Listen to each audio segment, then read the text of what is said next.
Doan Rama. Tôi chào thăm tất cả mọi người. Hôm nay tôi tiếp tục lên băng giảng đạo.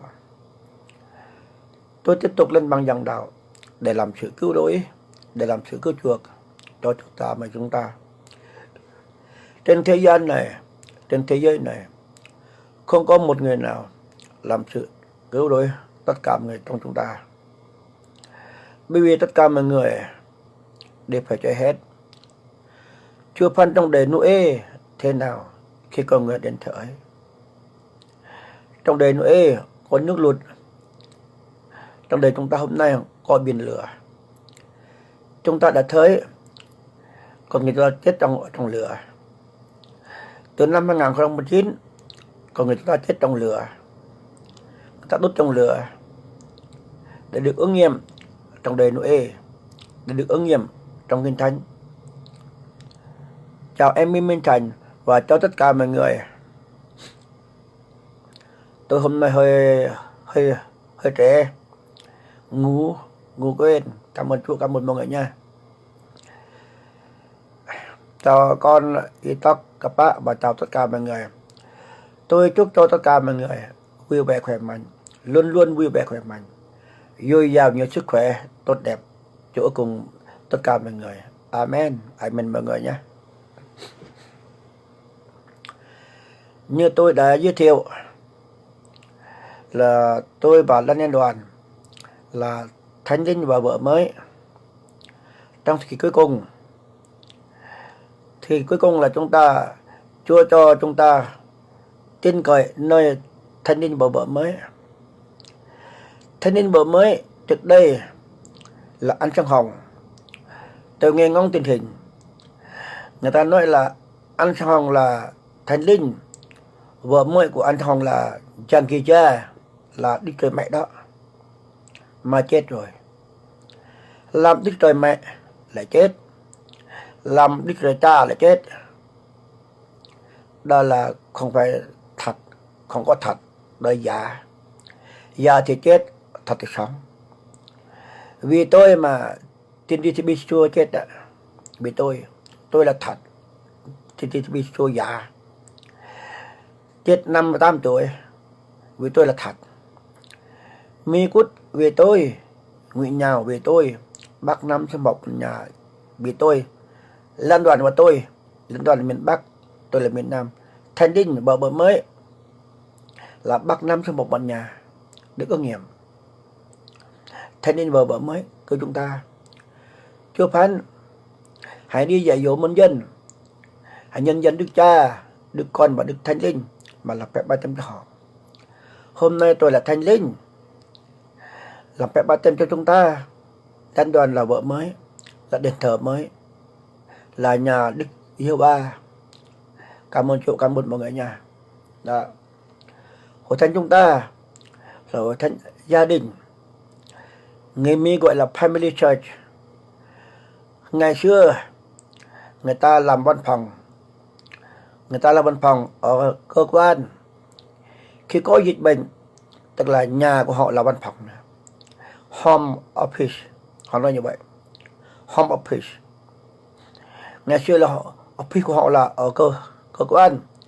Khi có dịch bệnh là home office, tức là văn phòng của họ là ở nhà. Chúng ta cũng vậy.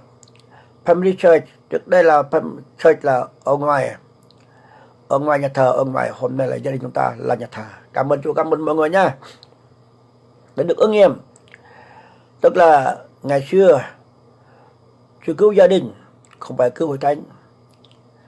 Trước khi ra khỏi sự ăn cắp, gia đình là bôi phút con chiên, gia đình đó được cứu, không có chết, không có người chết.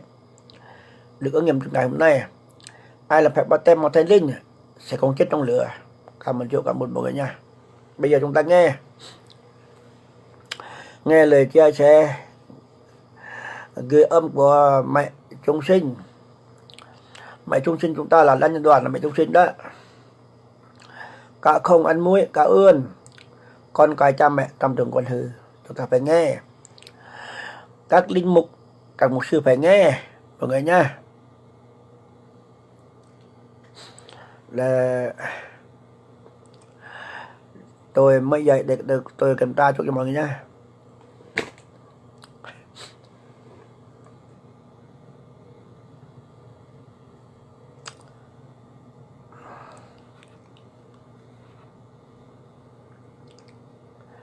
Chào con em, chào tất cả mọi người nhá.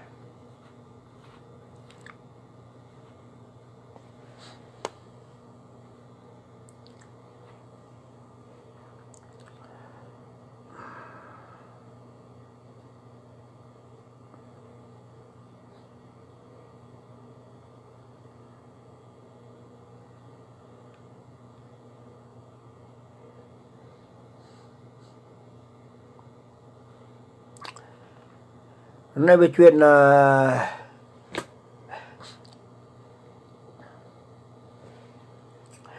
nêu chuyện chính trị đó. Trung Quốc không từ bỏ Đài Loan mọi người ơi. Sắp tới đây là có chiến tranh nữa, là bên Trung Quốc và Đài Loan đó, cần tới chúng ta đó.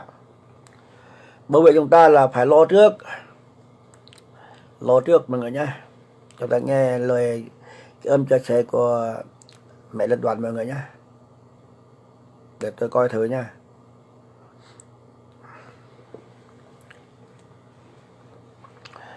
Tôi phải dùng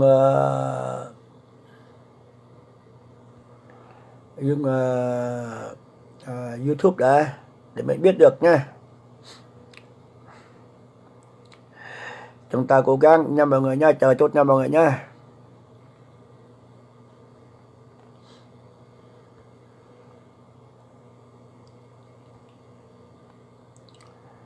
Tôi ngủ trễ, dậy trễ cho nên là mới là tới hơn 6 giờ mới lên mạng.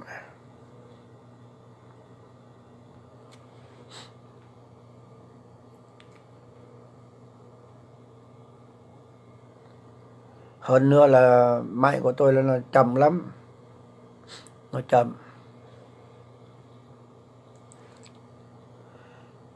Tôi cũng quên là làm cho máy làm cho nhanh. Tôi cũng quên nữa.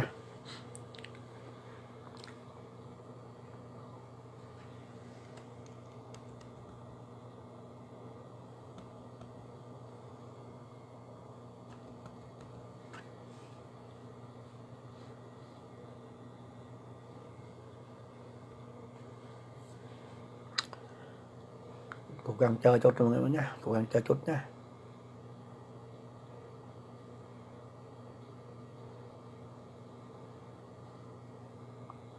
Phải bình tĩnh nha mọi người, bình tĩnh nha mọi người nhé. Vì máy chậm.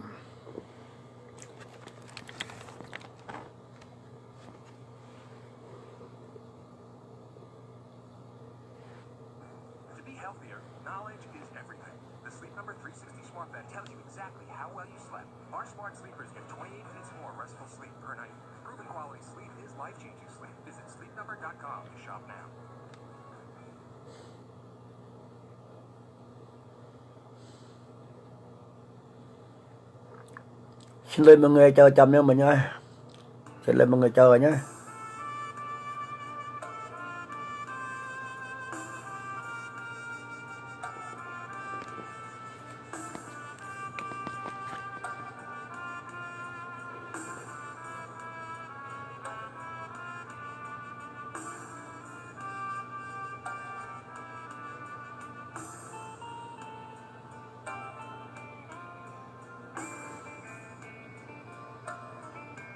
Chậm quá, mọi người chờ chút nha.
Và tạ ơn Cha vì Cha tốt lành ơn người miên man vạn đại. Chúng con hết lòng chúc tụng ngợi khen cảm tạ ơn Cha. Cha đã thương xót loài người chúng con. Cha đã không bỏ chúng con mồ côi, mà đã sai thần khí con của người đến thế gian thế giới của chúng con, để cho chúng con có thánh linh và vợ mới dẫn dắt chúng con vào thời cùng tận này. Cha dùng thánh linh và vợ mới để cứu 5 cô trinh nữ khôn ngoan, để thánh tẩy chúng con được lên thanh sạch, để linh hồn chúng con được lên thánh. Giờ đây con xin Cha thương xót soi sáng cho chúng con, để chúng con học sách Ê-phê-sô chương 3. Hôm nay anh chị em chúng ta học sách Ê-phê-sô chương 3 anh chị em nhé. Mưa Thư của Phaolô gửi cho tín hữu tại Ê-phê-sô chương 3. Mầu nhiệm về việc dân ngoại được kêu gọi.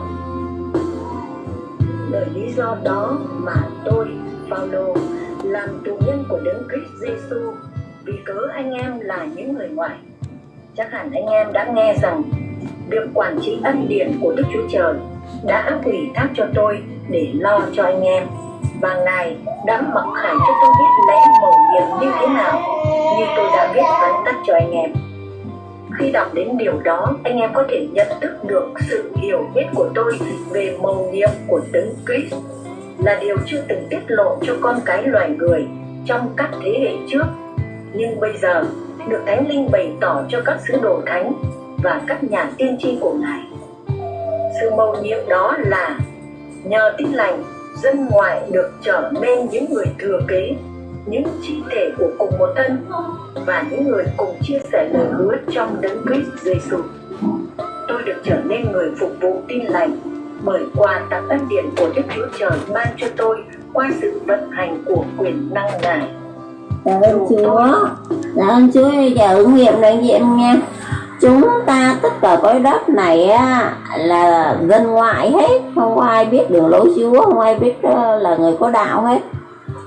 Tại vì người có đạo là phải biết đường lối Chúa, phải làm theo ý Chúa, phải giống như là Mô-sê, rồi ông Gióp, rồi Nô-e, rồi Gia-cóp. Ngày xưa được Chúa khen, Chúa bảo là tông đồ là tôi tớ của Chúa đó.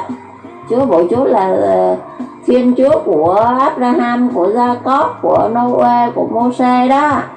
Còn bây giờ là lạc đạo hết, cho nên là Chúa đâu có nói Chúa là Thiên Chúa của Công giáo Tin lành Cơ đốc Lâm Cơ đốc giáo gì đâu. Tại vì những cái đạo đó là làm sai lời Chúa hết. Cho nên là cái mầu nhiệm này á là chưa bao giờ tỏ ra cho ai biết, bây giờ mới tỏ ra cho chúng ta biết là chúng ta là dân ngoại và những người được chọn, thì Chúa sẽ thánh tẩy chúng ta lên thánh.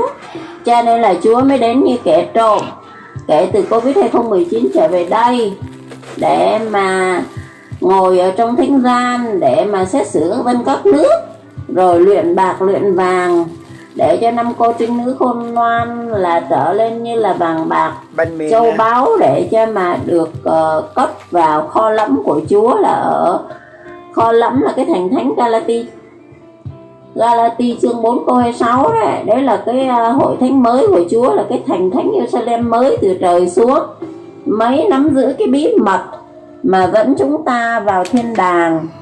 Chứ còn nếu mà không có thành thánh này, mới không có Chúa ban cho thánh linh và vợ mới đó, thì không một ai được cứu đâu anh chị em à.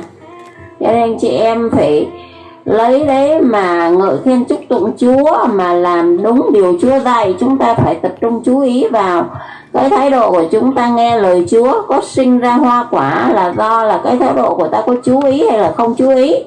Chú ý nghe thì giống như là cái bà phụ nữ Sa-ba-ri ở dưới Gia-cóp đó, bà chú ý nghe lời Chúa thì Chúa đã ban cho bà nước hằng sống, và trong người bà đấy vọt lên mạch nước sự sống.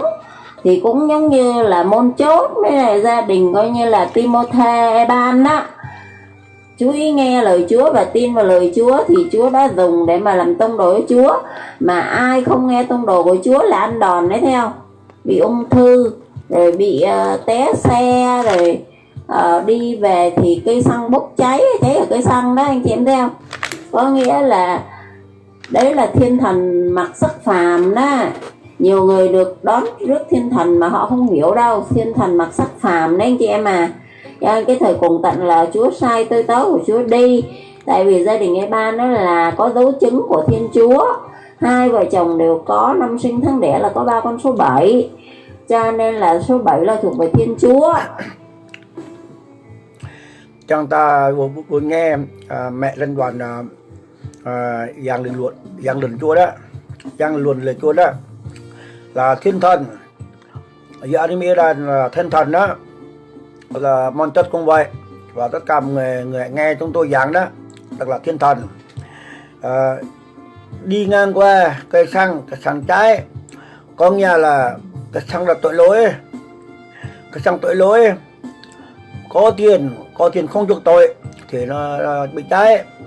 Rồi đến chỗ nhà tôi, ở nhà hôm đó đến chỗ nhà tôi, người ta đi xe Honda ngang qua nhà tôi mà ngã luôn, ngã trước nhà tôi luôn. Đó là người là có tội đó, có tội là phải ngã, phải đau, phải bên. Đến chỗ nhà con tôi cũng vậy, con gái tôi là nghe, nó tiếp đón là khách là rất là niềm nở vui vẻ. Tôi nghe họ trả lời với tôi, còn con rể tôi không nghe. Ông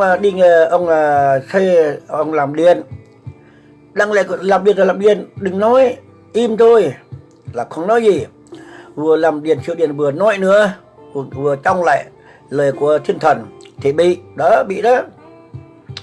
Rồi con gái tôi nói là bố và mà thì nó đau, nó có cái bưu cổ tay, nên là bên ung thư đó. Trước đây là chỗ làng tôi có bệnh ung thư rồi, nó cứng. Tôi nó hỏi mềm mà cứng, cái u đó, cái khối u đó, cái mềm mà cứng, nó cứng là ung thư đó. Nhưng mềm là không sao đâu, mềm không sao đâu. Mềm là cái mũ ung nhọt thôi. Bây giờ nó cứng, nó không đau, nó cứng, đó là ung thư đó.